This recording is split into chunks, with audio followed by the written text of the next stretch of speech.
Berharap kepada perusahaan perkebunan yang ada di Kabupaten Banyuasin untuk peduli dan berpartisipasi dalam pencegahan COVID-19 di Kabupaten Banyuasin.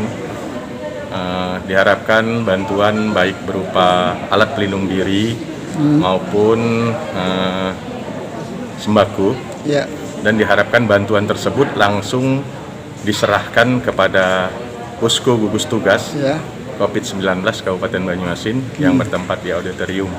Jadi semua bantuan itu diserahkan langsung semuanya ke posko gugus tugas.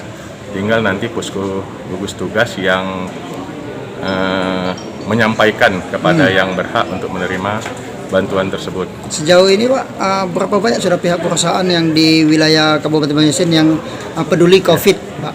Alhamdulillah sebagian besar sudah membantu dan peduli kepada pencegahan COVID di Kabupaten Banyuasin, dan secara terus-menerus yang belum tetap berusaha karena kadang-kadang APD ini didatangkan dari luar daerah sehingga masih menunggu. Tapi seperti hari ini itu dari PT Agro Pelindo Sakti itu sangat-sangat lengkap sekali bantuan yang diberikan, baik sembako maupun APD.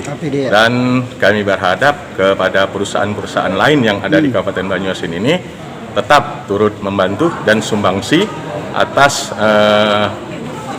giat dari pemerintah Kabupaten Banyuasin untuk mencegah penyebaran COVID di Kabupaten Banyuasin.